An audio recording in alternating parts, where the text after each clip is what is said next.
दर्शकवृन्द, गौदानको नाममा जिउँदै गाईलाई नदीमा लखेटेको भिडियो अहिले सामाजिक सञ्जालमा भाइरल भएको छ। परम्पराको आवरणमा मान्छेहरू कतिसम्म पाखण्डी हुन्छन्, बाजुरा जगन्नाथ गाउँपालिकाको एउटा घटनाले देखाउँछ। गौदान गरेको दृश्य भनेर सामाजिक सञ्जालमा पोस्ट गरेको भिडियो हेर्दा तपाईको मन बिथोलिन सक्छ। दृश्य यस प्रकार छ। कर्णाली नदीको किनार। नदीको किनारमा 2 दर्जन जति मान्छेहरू भेला भएका छन्। उनीहरूले एउटा कालो रङको गाईलाई कुटी कुटी नदीमा लखेट्छन्। गाई नदीमा जान डराउँछ। जति कुटे पनि किनारतिर फर्किन जोड गरिरहेको हुन्छ। ती व्यक्तिहरूले गाईलाई ढुङ्गा, डोरी र लौरोले यति धेरै पिट्छन् कि त्यसको पीडा सहन नसकी गाई नदीमा पुग्छ। गाई फेरि किनारमा फर्कन्छ।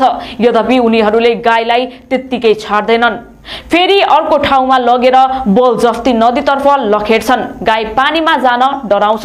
तब पछाडि बसेका व्यक्तिहरूले ढुङ्गाले हान्दै लखेट्छन्। गाई नदीको बेगसँगै बग्न थाल्छ। नदीमा डुब्दै गरेको गाई पटक पटक किनारतर्फ फर्कन खोज्छ, तर युवाहरूले निरन्तर ढुङ्गा बर्साइरहन्छ। त्यो अबोध र निरह प्राणी ढुङ्गाको चोट सहँदै नदीमा तैरिन खोज्छ।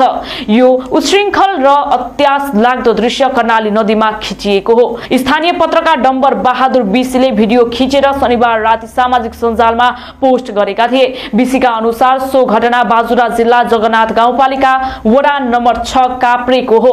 स्थानीय साउने सार्की नामक व्यक्ति मृत्यु भएपछि दाह संस्कारका लागि मलामी गएका व्यक्तिले यस्तो हरकत गरेका थिए। परम्पराको नाममा बाजुरामा पहिलेदेखि नै यस्ता कृत्य हुँदै आएको बिसी बताउँछन्। गाउँमा कसैको मृत्यु भएपछि नदीमा डुबाएर गौदान दिने गरिन्छ। उनी भन्छन् यसरी गौदान गर्दा पाप मुक्त हुने अन्धविश्वास छ।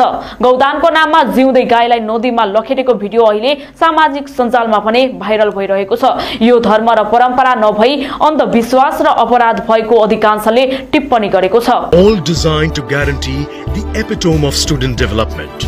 Parul University, a place where infinite dreams are fulfilled.